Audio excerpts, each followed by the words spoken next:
The candles had not even finished flickering when the words landed, sharp and certain, meant to cut without ever being caught. Isabel Marlowe stood near the edge of the ballroom floor, her gloved hands folded in front of her, when she heard Duke Julian Ashworth lean toward his companion and speak in low, easy French. He did not lower his voice enough. He did not think he needed to. He said that the merchant families had begun dressing their daughters like they had robbed a dressmaker's window, that trade money bought silk but never taste, that it was almost sad to watch girls like her try so hard to belong somewhere they were never invited. He smiled while he said it. He expected silence in return, the polite blankness of someone who understood nothing.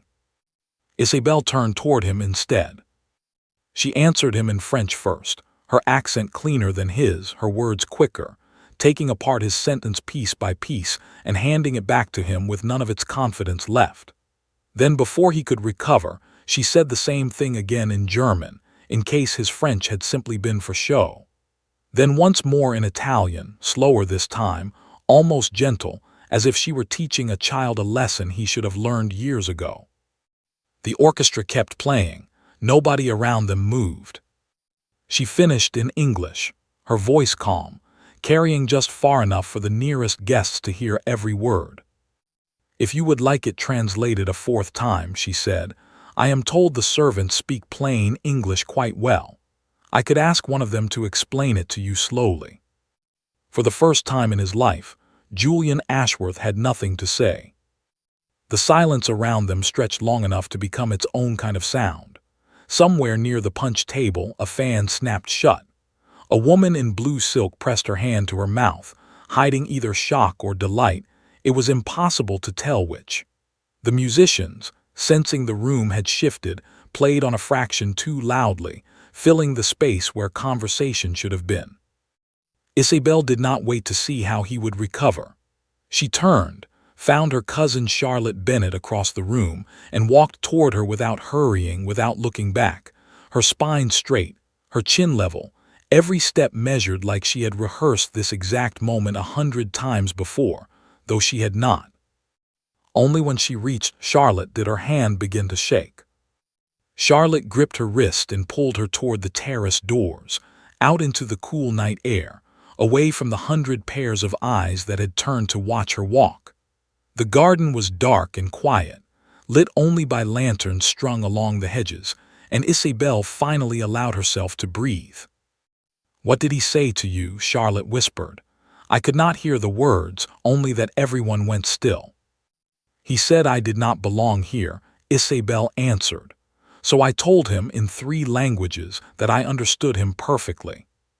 Charlotte's mouth fell open, then closed, then opened again into something close to a laugh, though neither of them dared to laugh too loudly, not yet, not with the ballroom still humming behind them. "You are either the bravest woman in London tonight," Charlotte said, "or you have just ended both our invitations for the rest of the season." Isabel looked back through the terrace doors at the golden light and the turning dancers, at the Duke standing exactly where she had left him, his companion whispering something urgently in his ear while he stared at the space where she had been. "Perhaps both," she said. She had not planned any of it. She had not even wanted to attend the ball in the first place. It was Charlotte who begged her to come, Charlotte whose family name opened doors that Isabel's own name, Marlowe, could only knock on from the outside. Her father owned 3 shipping warehouses along the river, built his fortune importing tea and silk and porcelain from ports most of these guests could not find on a map, and it had bought them a fine house and a fine carriage and absolutely nothing else. Not respect. Not welcome, certainly not an invitation of her own. She had worn the palest green gown she owned, one that Charlotte insisted made her look like she belonged, and she had spent the carriage ride reciting the names of families she must remember, the correct way to address a countess, the correct way to decline a dance without offending anyone important. She had prepared for every small danger a ballroom could offer. She had not prepared for a duke to insult her in a language he assumed she could not understand. But her mother had been the daughter of a French wine merchant, and her father, for all his rough manners and his loud laugh, had insisted his only child learn languages the way other fathers insisted their sons learn to ride. Isabel had grown up with a German governess in the mornings and an Italian tutor in the afternoons, had spent her childhood memorizing verb conjugations while other girls memorized needlepoint. Her father used to say that a merchant's daughter needed more armor than a lady born to a title, because no one would hand her anything freely. She would have to take what she needed and prove she deserved to keep it. Tonight, for the first time, she understood exactly what he meant. Inside, the ball continued as if nothing had happened, though nothing about the room felt the same. Small clusters of guests leaned together, whispering behind fans and gloved hands, the story already spreading faster than any dance could keep pace with. By the time the last carriage pulled away from the townhouse steps that night, the story had a name and a shape and a life entirely its own. Julian Ashworth remained near the ballroom's edge long after Isabel had disappeared through the terrace doors. His friend, Lord Edmund Grey, stood beside him, arms crossed, clearly fighting the urge to laugh outright. "I have never in my life seen you at a loss for words," Edmund said. "3 languages, Julian." She did not even raise her voice. Julian did not answer immediately. He was still turning the moment over, trying to understand how a girl he had dismissed without a second thought had managed, in under a minute, to dismantle every assumption he carried into that ballroom. "I did not think she would understand French," he said finally. "Clearly," Edmund said, "that was your first mistake. Your second was assuming a merchant's daughter could not outthink a duke. I imagine by morning, half the city will know both mistakes by name." Julian's jaw tightened. He was not accustomed to being the subject of a story rather than the one telling it. His family name carried weight that most rooms bent themselves around without being asked, and he had grown so used to that bending that he had never once considered what it might feel like to be the one who bent instead. He told himself the humiliation was the only thing that mattered. He told himself he was angry at being embarrassed in front of half of London's fashionable society, that his pride alone was wounded, nothing more. But beneath that anger, quieter and far less comfortable, was something else. A flicker of admiration he had not asked for and did not want. The memory of her voice, steady and unhurried, dismantling him in a language he had chosen specifically because he assumed it would leave her defenseless. She had not been defenseless at all. Across the garden, Isabel stood with Charlotte near the hedges, watching the lantern light flicker against the dark leaves, her heart still beating too quickly for the moment to have passed. "They will talk about this for weeks," Charlotte said quietly. "You know that, do you not? They will talk about it at every breakfast table and every card party from here until Christmas." "Let them talk," Isabel answered, though her voice did not sound entirely certain. "I would rather be spoken about for defending myself than for saying nothing at all." Charlotte studied her for a long moment, the teasing gone from her expression now, replaced with something more careful. "And what if it costs you more than gossip? What if it costs you every door that was ever willing to open, even a little for my sake?"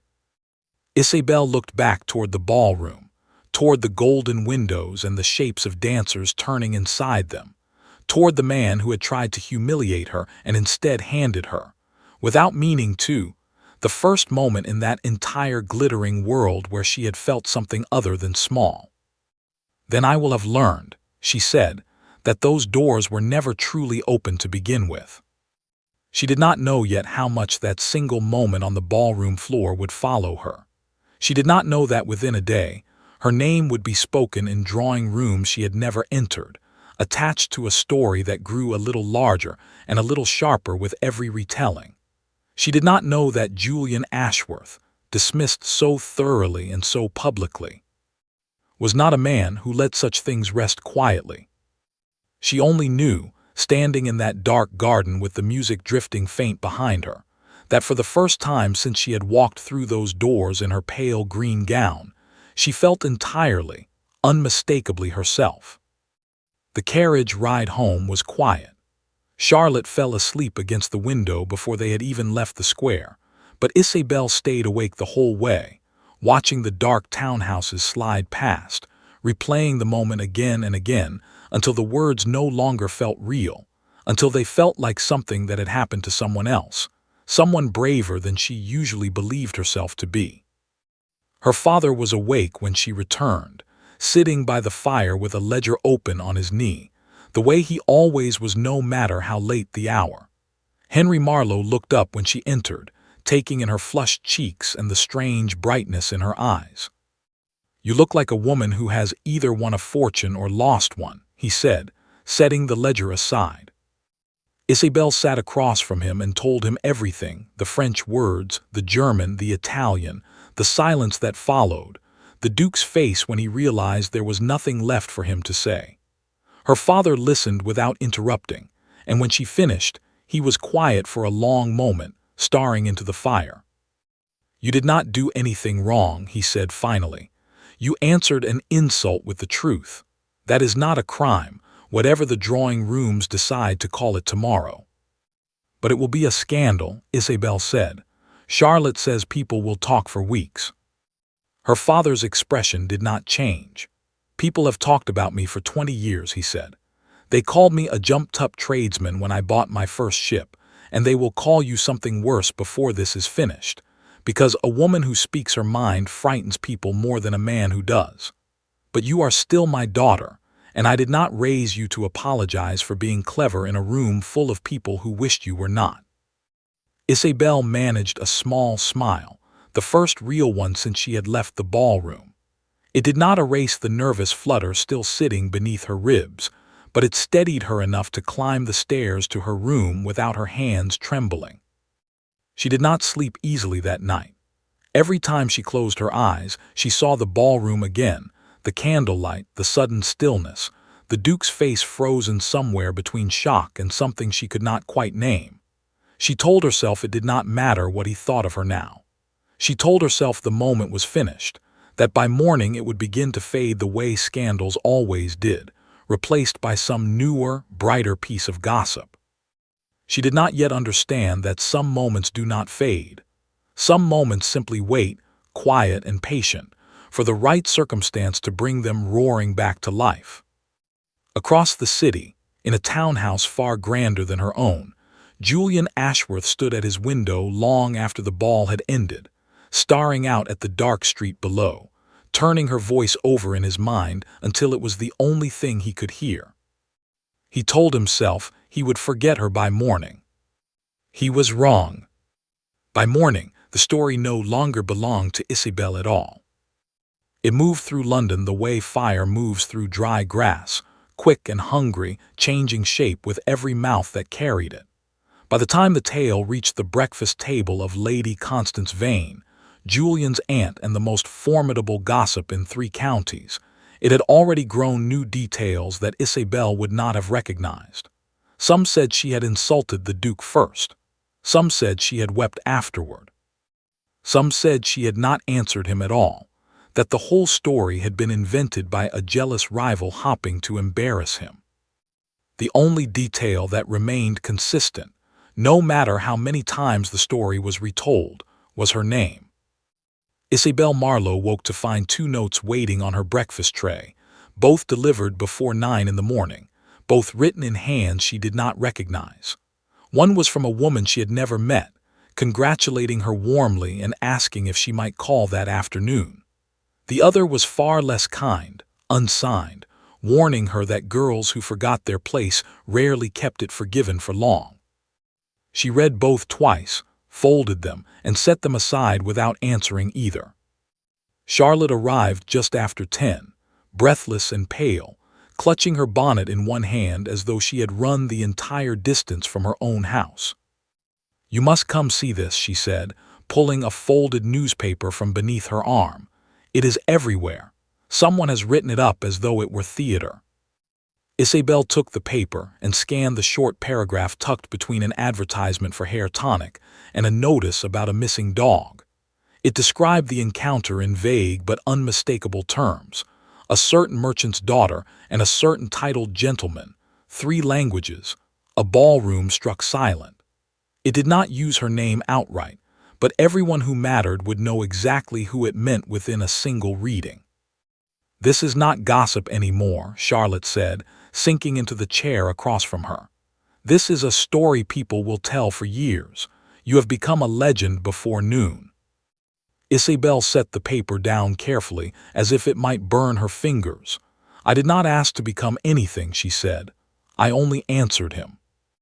"That does not matter now," Charlotte said. "What matters is what happens next." What happened next arrived less than an hour later, in the form of a calling card left at the door by a footman in blue and silver livery, colors Isabel recognized instantly from the ballroom the night before. The card bore a single name, written in sharp, confident script. Julian Ashworth had come to call. Isabel stared at the card for a long moment before she found her voice. "Tell him I am not receiving visitors today," she said to the maid, though even as she said it, some small, stubborn part of her wanted very much to see his face. The maid returned a few minutes later, apologetic and uncertain. "He says he will wait in the front hall as long as it takes, miss. He says he has nowhere else he would rather be." Charlotte's eyebrows lifted so high they nearly vanished beneath her bonnet. "Well," she said, "that is either very romantic or very ridiculous, and I confess I cannot decide which." Isabel smoothed her skirts, drew a slow breath, and walked down to the front hall herself, determined to end whatever game he thought he was playing before it began. He stood near the window when she entered, his hands clasped behind his back, dressed with the same effortless elegance he had worn at the ball, though something in his posture seemed less certain today, less like a man accustomed to winning every room he entered. "You have a great deal of nerve, showing up here after last night," Isabel said, stopping several feet away, refusing to close the distance further. "I have come to apologize," he said, properly this time, without an audience to perform for. Isabel studied him carefully, searching his face for the mockery she expected to find there. She found none, only something that looked almost like discomfort, a man unused to admitting fault standing awkwardly in a hallway that was not his own. "Then apologize," she said. "I am listening." "I underestimated you," Julian said. "I assumed things about you that were unkind and untrue, and I said them aloud in a language I believed you could not understand. That was wrong of me, regardless of what I believed about your family or your place in that room. I am sorry." It was, Isabel thought, a better apology than she expected, direct and free of the flowery excuses she had braced herself to hear. Still, she was not ready to let him off so easily. "You did not apologize because it was wrong," she said. "You apologized because I embarrassed you in front of everyone who matters to you, and now half of London is laughing at the Duke, who insulted a merchant's daughter and lost." His jaw tightened slightly, the closest thing to a flinch she had seen from him. "Perhaps both things are true at once," he said. "I am capable of regretting my own behavior and disliking the consequences of it in equal measure." That at least sounded honest. Isabel allowed a small, unwilling smile to cross her face before she could stop it. "You are the first titled gentleman I have ever met who admits to disliking consequences rather than pretending he is above them." "Most titled gentlemen have never faced consequences worth admitting to," Julian said. "You gave me my first genuine one in years. I confess I am still deciding whether to resent you for it." "And which way is the decision leaning?" she asked, more curious than she intended to sound. He considered the question longer than she expected, his eyes moving over her face as though searching for something he had missed the night before. "I am not certain yet," he admitted. "I find that troubling." Neither of them spoke for a moment. The hallway felt suddenly too small, too quiet, the space between them charged with something neither wanted to name aloud. "You should go," Isabel said finally, breaking the silence before it could stretch any further. "Whatever this is, It will not help either of us. My reputation is already fragile enough without the added weight of your company." Julian nodded slowly, though he made no immediate move toward the door. "Perhaps you are right," he said, "but I find I am not entirely willing to stay away, whatever wisdom might suggest otherwise." "That is a poor excuse for a gentleman," she said.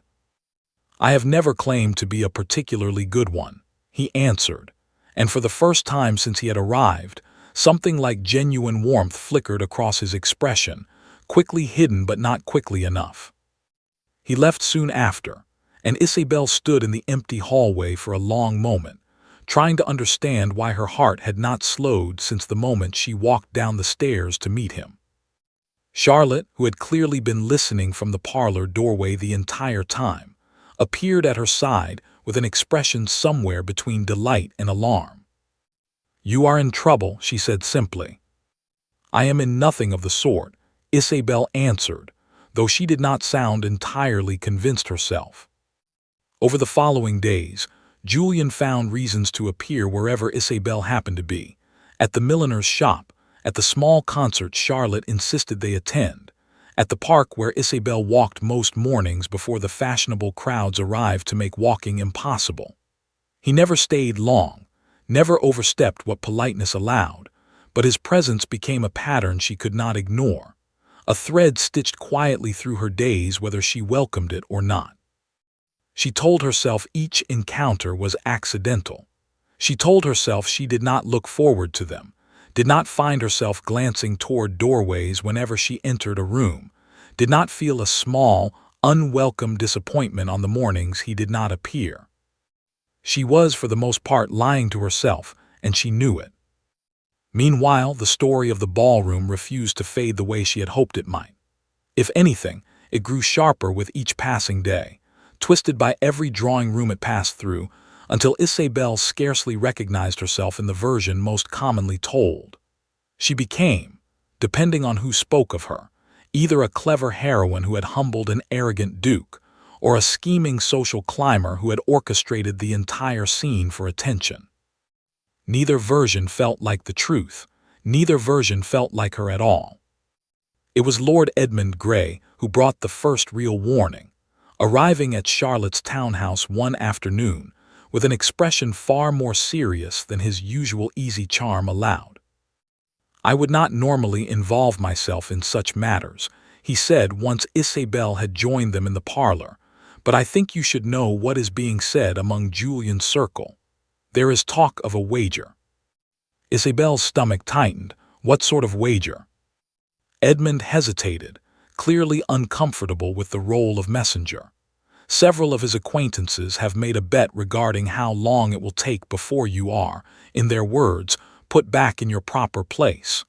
Before your connection to Julian, whatever it may or may not be, ends in humiliation rather than triumph." Charlotte's face went pale. "That is monstrous," she said. "Does Julian know?" "I do not believe he has heard the details yet," Edmund said, "but he will. These things always find their way to the person least prepared to hear them." Isabel sat very still, her hands folded tightly in her lap, the warmth she had allowed herself to feel over the past days curdling into something colder and far more familiar. She had known, somewhere beneath the flattery of his attention, that this world was never truly hers to enter without cost. She had simply allowed herself, briefly and foolishly, to forget it. "I should have expected this," she said quietly.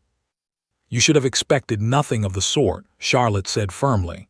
"None of this is your fault." But Isabel was no longer certain fault mattered. What mattered was that somewhere in the fashionable drawing rooms of London, men she had never met were placing bets on her downfall as though she were a horse at a race, and the man whose attention had made her feel, however briefly, like she belonged somewhere she had never been welcome, was the very reason the race had begun at all. She thought of her father's words by the fire that first night. "They will call you something worse before this is finished." She had not expected it to happen quite so soon. The wager, once spoken aloud, could not be unspoken. Within days it had become the true center of the story, more compelling to London's drawing rooms than the ballroom encounter itself. It was no longer simply a tale of a clever girl who had answered an arrogant duke in 3 languages. It had become a contest, a countdown, a question whispered behind fans at every gathering Isabelle attended. How long before she fell? How long before the duke tired of his amusement and let her drop? Isabelle heard the whispers even when no one intended for her to hear them. She heard them at the milliner's shop, where 2 women fell silent the moment she entered, then resumed their conversation in lowered voices the instant she stepped back outside. She heard them at church, in the pause before the sermon, in the way certain families no longer met her eyes when she passed their pews. She heard them most clearly at the Hendricks garden party, an event Charlotte had insisted they attend despite everything, arguing that hiding away would only confirm every unkind thing being said about her. The garden was beautiful that afternoon, roses climbing along white trellises, a string quartet playing somewhere near the fountain, tables laden with delicate cakes and cold lemonade. Isabelle wore a gown the color of pale gold, chosen carefully to project confidence she did not entirely feel, and she walked through the crowd with her chin lifted, refusing to give anyone the satisfaction of seeing her flinch. It worked for a while. Then she overheard 2 gentlemen near the hedge maze, their voices pitched low but not low enough, discussing the wager with the casual cruelty of men who had never once considered that the person at the center of their bet might actually hear them. "I have £5 on a fortnight," one of them said. "Ashworth grows bored quickly, he always has." "I say a month," the other answered.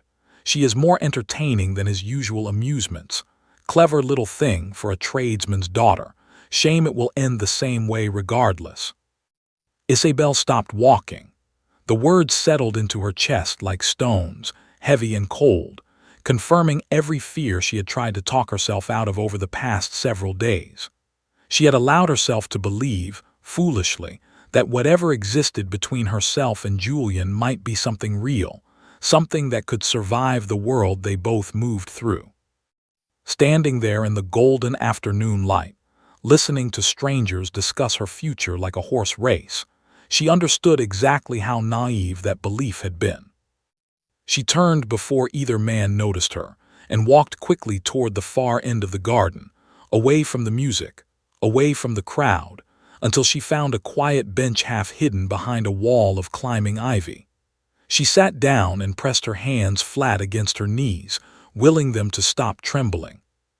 She did not hear Julian approach until his shadow fell across the grass in front of her. "You look as though you have seen something unpleasant," he said, his voice gentler than his usual easy confidence. "I have heard something unpleasant," she corrected, "which I find is often worse." He sat beside her without asking permission, close enough that she could feel the warmth of him but not so close as to crowd her. "What did you hear?" She studied him for a long moment, searching his face for any sign that he already knew, that he had perhaps been part of arranging it himself, that this entire courtship, if it could even be called that, had been nothing more than an elaborate performance for his amusement. She found nothing but genuine confusion in his expression, and somehow that made the next words harder to say, not easier. "There is a wager," she said finally, "among your friends, about how long it will take before you tire of me, before this ends in whatever humiliation they have decided I deserve for daring to answer you back that night." Julian's face went very still. For a moment he said nothing at all, and Isabelle watched something shift behind his eyes, surprise curdling quickly into something far darker. "Who?" he said, his voice suddenly flat and cold in a way she had not heard from him before. "I do not know their names," she said. "I only heard their voices." He stood abruptly, his hands curling into fists at his sides, and for a moment Isabelle thought he might storm back through the garden and demand an answer from every man in attendance. Instead, he seemed to catch himself, drawing a slow breath, forcing his shoulders to relax with visible effort. "I did not know," he said. "I want you to understand that. I did not arrange this, and I did not agree to it, and if I discover who started it, they will regret involving you in their amusement." "I believe you," she said, and found, to her own surprise, that she meant it. But belief does not undo what has already been said. It does not undo the fact that half of London is watching us like a game with a predetermined ending, waiting to see which of us breaks first. Julian sat back down beside her, his earlier anger settling into something quieter, more troubled. "Then let them watch," he said. "Let them wager their money on a story that has nothing to do with what is actually happening. We do not owe them the ending they expect." "And what ending do you expect?" Isabel asked quietly, watching his face carefully for the answer. He did not respond immediately. When he finally spoke, his voice was lower, more careful than she had ever heard it. "I did not expect any of this," he admitted. "I did not expect to think about a woman as often as I have thought about you since that ballroom. I did not expect to find myself disappointed on the mornings I do not see you in the park. I do not know what ending I expect, Isabel, only that I am no longer certain I want the one my friends have wagered on." The words hung between them, honest in a way that neither the ballroom nor the garden party crowd would have believed possible from a man like him. Isabel felt something loosen in her chest, some small guarded part of herself that had been braced for cruelty and found tenderness instead. But even as the warmth spread through her, the memory of those two men's voices lingered, a reminder that whatever grew between them would always exist under the watchful, hungry eyes of a world that had already decided how their story should end. They returned to the garden party separately, several minutes apart, careful not to draw further attention to an absence that had likely already been noticed. Isabel found Charlotte near the lemonade table, and though her cousin asked no questions, the concern in her eyes made clear she had heard at least part of what was being whispered through the crowd. "You should not have come today," Charlotte said quietly, once they had found a moment alone. "This was cruel of them, to turn a party into a spectacle at your expense." Isabel watched the crowd move around them, the careless laughter, the clink of glasses, the easy comfort of people who had never once had to fight for their place in a room like this. "I am done pretending I do not hear them," she said. "I am done shrinking every time someone decides my presence here is an amusement rather than a right." "Then what will you do?" Charlotte asked. Isabel did not have an answer yet, not fully, but something had shifted inside her since sitting on that bench beside Julian, some quiet resolve hardening into shape. Whatever happened next, whatever ending London's drawing rooms had already wagered on, she was determined it would not be one written by strangers who had decided her fate before she had any say in it herself. The days that followed brought no relief from the whispers. If anything, the wager seemed to sharpen public interest rather than dull it, as though the entire city had decided her story deserved an audience regardless of what she wanted. Invitations arrived in greater numbers than before, though Isabel suspected most hostesses cared less about her company than about witnessing whatever spectacle might unfold if she and Julian appeared in the same room.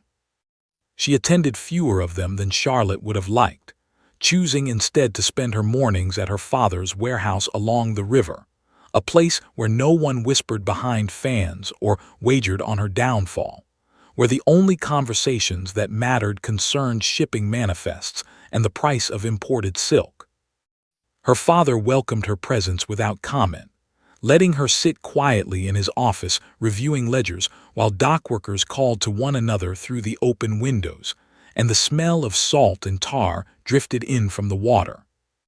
It was there, 3 days after the garden party, that Julian found her, arriving unannounced and entirely out of place among the crates and coiled ropes, dressed in clothes far too fine for the setting he had walked into. "You look thoroughly ridiculous here," Isabel said, though she could not entirely hide her surprise or the small flicker of pleasure at seeing him step so far outside his own comfortable world to find her. "I feel thoroughly ridiculous," he admitted, glancing around at the towering stacks of crates with an expression somewhere between fascination and alarm. I have never in my life set foot in a warehouse. I did not know they smelled quite so strongly of fish. That is the river, she said, fighting a smile. You will grow used to it, or you will not stay long enough to notice. He walked closer, his eyes moving over the ledgers spread across her father's desk, the neat columns of numbers she had been reviewing, the entire unfamiliar machinery of a business built from nothing but ambition and risk. I have never understood how any of this works, he admitted. I have spent my whole life living off land my family has owned for generations, never once having to build anything myself. Your father built all of this from nothing. I find that rather remarkable. It took him 20 years, she said, and it could still fall apart in a single bad season if the wrong ship sinks or the wrong contract falls through. That is a kind of uncertainty your world has never had to understand. Julian was quiet for a moment, absorbing that. Then he said, quietly, I came to tell you I have discovered who started the wager. It was Lord Pemberton, one of Edmund's associates. He has agreed to withdraw it publicly, though I imagine the damage is already done regardless of what he says now. Isabel set down her pen, studying him carefully. You went to considerable trouble for something you claim not to know the ending of. Perhaps, he said, I have decided the ending matters to me more than I was willing to admit before. The warehouse around them fell quiet except for the distant calls of dock workers and the gentle creak of rope against wood. And for a long moment neither of them spoke, both of them standing at the edge of something neither fully understood, both aware that whatever grew between them now would have to survive far more than a single wager, however cruel it had been. Whatever came next, Isabel thought, watching him standing awkwardly among the crates, entirely out of his depth and staying anyway, it would not be an ending anyone else had written for them. She only hoped, as the afternoon light slanted gold through the warehouse windows, that she was right. Lord Pemberton's withdrawal of the wager did nothing to slow its spread. If anything, his public denial only confirmed what everyone already suspected, that something worth denying had existed in the first place. By the following week, the story had reached its final and cruelest form, no longer a rumor whispered behind fans but an open topic of conversation, discussed openly at breakfast tables and card parties as though Isabel herself were not a real person with real feelings, but a character in a play everyone had bought tickets to watch. The invitation to Lady Ashworth's musical evening arrived on a Tuesday, addressed not to Isabel but to Charlotte, though everyone understood exactly why it had been sent at all. Lady Constance Vane, Julian's aunt, had decided the time had come to see for herself the woman who had captured her nephew's attention so thoroughly, and no one refused an invitation from Lady Constance without consequences. You do not have to go, Charlotte said, though her tone suggested she already knew what the answer would be. If I do not go, Isabel said, they will say I was too ashamed to show my face. I would rather they say whatever unkind things they wish while looking directly at me. The Ashworth townhouse was grander than anything Isabel had ever entered, its ceilings painted with clouds and cherubs, its halls lined with portraits of ancestors who had never once had to earn anything for themselves. She felt every eye in the room turn toward her the moment she crossed the threshold, felt the weight of 100 silent judgments pressing against her skin like a physical thing. Julian found her within minutes, his relief at seeing her evident despite his careful composure. You came, he said quietly. I told you I would, she answered. Though her voice wavered slightly as she took in the room, the crystal chandeliers, the murmured conversations that seemed to pause and resume in waves as she passed. Lady Constance approached them before the music had even begun, a tall, sharp-eyed woman whose gaze missed nothing. She studied Isabel from head to toe with the unhurried thoroughness of someone accustomed to judging horses at auction, and Isabel forced herself to meet that gaze without flinching. So you are the girl who answered my nephew in 3 languages, Lady Constance said, her tone impossible to read. I confess I expected someone more dramatic. I did not intend drama, Isabel said. I intended only to answer honestly. Lady Constance's mouth twitched, something that might have been the beginning of approval or the beginning of dismissal. Isabel could not tell which. Honesty is a rare commodity in rooms such as this one, she said. I am not certain yet whether that makes you clever or simply naive. Perhaps both, Isabel answered, echoing the words Julian had once spoken to her, and something in Lady Constance's expression shifted, softened slightly, though she said nothing further before moving on to greet her other guests. The evening continued with careful politeness on the surface, string music drifting through the grand hall, servants circulating with wine and delicate refreshments. But Isabel felt the tension beneath it all, the watchful curiosity that followed her every movement. It was during the interval between musical pieces, when guests mingled freely across the room, that the evening finally shattered. A young woman Isabel did not recognize, dressed in expensive silk and wearing an expression of exaggerated sympathy, approached her near the refreshment table with two other women trailing close behind, clearly hopping to witness whatever unfolded. You must be so relieved, the woman said, her voice carrying just enough for others nearby to hear. Now that Lord Pemberton has withdrawn his wager, I mean. Though I understand it took considerable pressure from the Duke himself to convince him, it must be rather difficult, knowing your entire welcome here depends on one man's continued interest rather than anything of your own making. Isabel felt the words land like a slap, sharper for how calmly they had been delivered, dressed in false concern rather than open cruelty. Several nearby conversations quieted, guests turning subtly to watch how she would respond. I was not aware my welcome here depended on anyone's interest at all, Isabel said carefully, though she could feel heat rising in her cheeks. I was under the impression an invitation was simply an invitation. An invitation, yes, the woman said, smiling thinly. But acceptance is another matter entirely, is it not? We all remember how this began. A duke's mockery, a clever response, and now an entire wager built around how long his amusement will last. I only wonder when his amusement does end, what will become of you then? The room felt suddenly very small, the music too loud, the eyes too many. Isabel searched for Julian across the crowd and found him already moving toward her, his expression thunderous, but before he could reach her side, she found her own voice first. Perhaps, Isabel said, her voice steady despite the trembling she felt beneath it, you should ask yourself why an entire wager was built around my downfall in the first place, rather than simply enjoying an evening of music like the rest of your guests. I did not ask to be entertainment for anyone in this room. I answered an insult with honesty, and if that honesty continues to unsettle people who have never once had to earn anything for themselves, I am afraid that is a burden they will have to carry, not I. A ripple moved through the nearby guests, some shocked, some clearly delighted by the spectacle, and the woman's smile faltered slightly before she recovered it, though her eyes had gone cold. How very bold, she said, for a tradesman's daughter. Julian arrived at Isabel's side at last, his voice low and dangerous in a way she had never heard from him before. That is quite enough, he said to the woman, who paled slightly under the weight of his tone. I would remind you that you are a guest in my aunt's home, and I would suggest you remember your manners before I forget mine and remind you of them myself.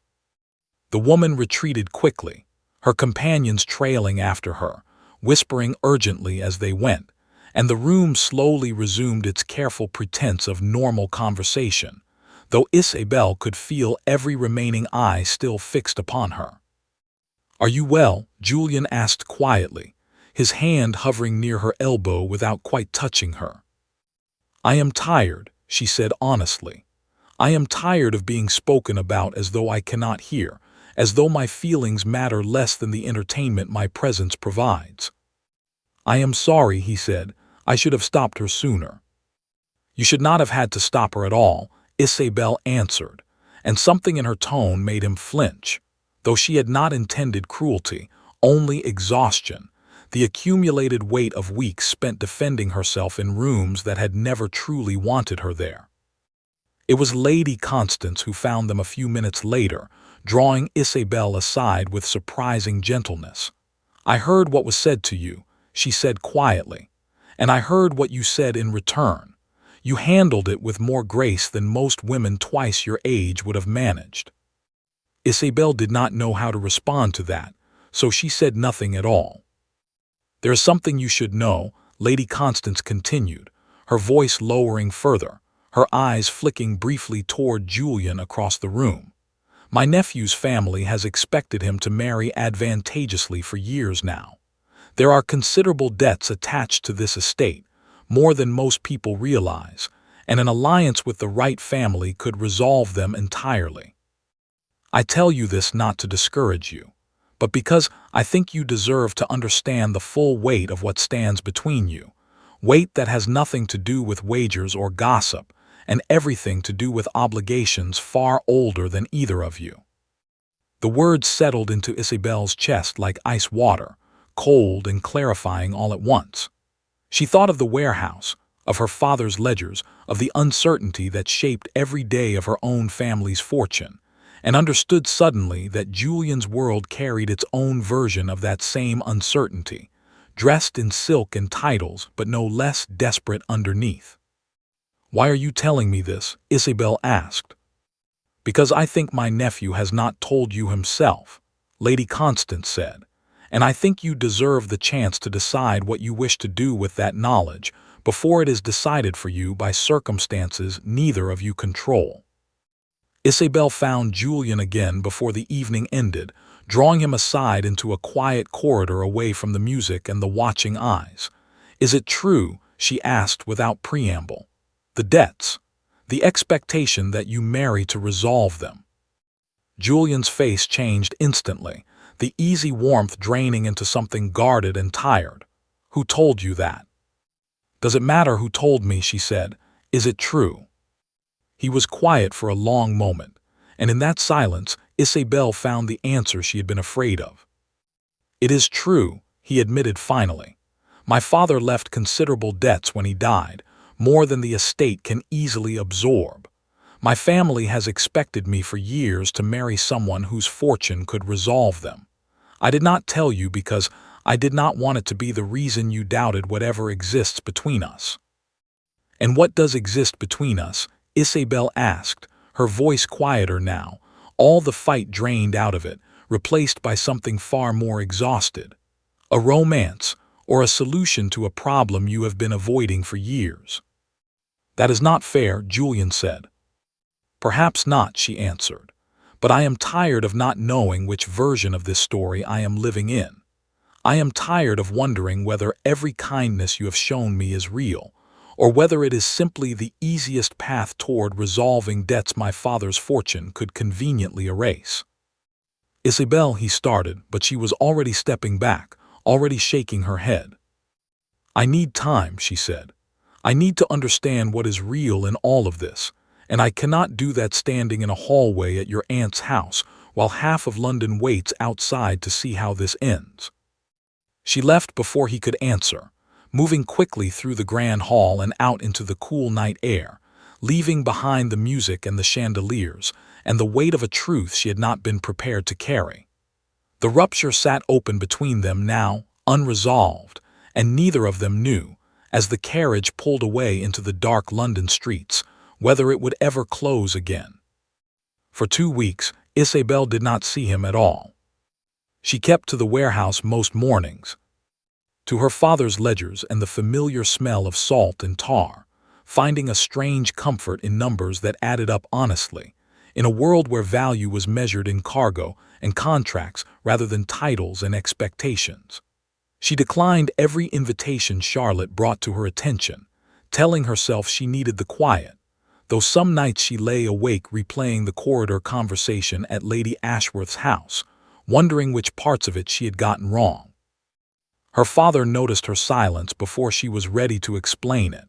Watching her over dinner with the same careful attention, he gave a shipment he suspected might be running late. "You have not mentioned the Duke in some time," he said one evening, setting down his fork. "There is nothing to mention," Isabel answered. "It has ended, or it is ending, or perhaps it never truly began at all. I am no longer certain which." Her father was quiet for a moment, considering his words the way he considered every important decision, slowly and without haste. "When I married your mother," he said finally, "my own family thought I had lost my senses. She came from money, old money, French money, and I was nothing but a young man with 2 ships and a great deal of ambition. Her family believed I wanted her fortune. My family believed she would tire of a tradesman within a year and leave me for someone more suitable. Neither of them understood what we understood, which was simply that we wanted each other, regardless of what either family stood to gain or lose." "What happened?" Isabel asked, though she had heard fragments of this story before, never quite in this much detail. "We proved them both wrong," he said simply. "It was not easy. There were years when money was tight and her family refused to help us, years when my own relatives would not receive her at all. But we built something real underneath all of it, something that did not depend on anyone else's approval to survive." Isabel turned his words over carefully. "And how did you know," she asked, "that what you had was real and not simply convenient for both of you?" Her father smiled, the expression softening the tired lines around his eyes. "I knew," he said, "because I would have chosen her even if it cost me everything I had built. Convenience does not survive that kind of test. Only truth does." Isabel thought of Julian standing awkwardly among the crates in the warehouse weeks earlier, entirely out of his depth and staying anyway. She thought of the wager and the debts, and the careful way he had avoided telling her the full truth of his family's circumstances, not out of malice, she suspected now, but out of fear that the truth would cost him exactly what it very nearly had. She did not know yet what she intended to do with that realization. But something in her father's story had loosened a knot she had been carrying since that hallway 2 weeks earlier, and for the first time since she had walked away from Julian in the dark, she found herself wondering whether walking away had been the right choice after all. The answer arrived 3 days later, in a manner she never could have predicted. She was in her father's office at the warehouse, reviewing a shipment manifest by lamplight as the afternoon light faded outside, when she heard an unfamiliar commotion near the loading dock, voices raised, footsteps hurrying across the wooden planks. She set down her pen and walked toward the sound, and there, standing amid coiled ropes and stacked crates, entirely out of place in his fine coat and polished boots, stood Julian Ashworth, looking as though he had walked the entire distance from his townhouse without pausing once. "You should not be here," she said, though her heart had already begun beating faster than she wanted to admit. "I know," he said, "I came anyway." Dockworkers glanced curiously in their direction before returning to their tasks, and Isabel led him toward the relative privacy of her father's office, closing the door behind them, though the thin walls offered little true seclusion from the noise of the warehouse beyond. "I have spent 2 weeks trying to decide what to say to you," Julian said before she could speak first. "I have written a dozen letters and burned every one of them because none of them felt honest enough to send. So I have come to say it plainly instead, without languages to hide behind this time, without charm, without anything except the truth." Isabel said nothing, waiting, her hands folded tightly in front of her. "You were right," he continued. "I did not tell you about the debts because I was afraid of exactly what happened in that hallway. I was afraid you would look at me and see only a solution to a problem, rather than a man who had come to care for you more than he had cared for anyone in a very long time. I let that fear keep me silent, and my silence cost us both something I am not certain I can fully repair. But I am here to try." "And the debts?" Isabel asked quietly. "Have they resolved themselves in these 2 weeks, or does that particular problem remain?" "They remain," he said honestly. "I have made no arrangement with any other family, and I do not intend to. I have spent these 2 weeks instead speaking with solicitors about selling a portion of land my family has held for generations. Land that means nothing to me compared to what I nearly lost by staying silent with you. It will not resolve everything, but it is a start, and it is mine to give without asking anything of you in return. Isabel studied him carefully, searching his face the way she had searched it that first night in the ballroom, looking for the performance beneath the words, the calculation behind the confession. She found none. Only a man standing in a warehouse that smelled of fish and salt, entirely out of his element, having walked away from the comfortable certainty of his own world to stand in hers instead. "Why are you telling me this here?" she asked. "Why not in some drawing room, with all the proper words arranged in all the proper order?" "Because this is where you are yourself," he said simply. "I did not want to court you in ballrooms and gardens where everyone else decides what our story means. I wanted to stand somewhere real, somewhere that belongs to your life rather than the version of it society has been writing for weeks. If you send me away now, I will go, and I will not trouble you again. But I needed you to hear this in a place where nothing about it could be mistaken for performance." Isabel felt something in her chest finally loosen, the last of the guarded distance she had built over the past 2 weeks beginning to crack. She thought of her father's words at dinner, of convenience failing to survive the true test, of truth being the only thing strong enough to last. "I do not know if this will be simple," she said slowly. "Your world will not welcome me easily, whatever happens between us. There will always be women like the one at your aunt's party, always whispers, always people who believe I do not belong wherever I stand." "I do not require it to be simple," Julian said. "I require it to be true. And I have never been more certain of anything than I am of what I feel standing in this room with you, surrounded by crates of tea and ledgers full of numbers I do not understand, further from my own world than I have ever stood in my life." Isabel allowed herself, finally, to smile, small and unguarded, the first real smile she had given him since that night in the hallway. "You are hopeless at warehouses," she said.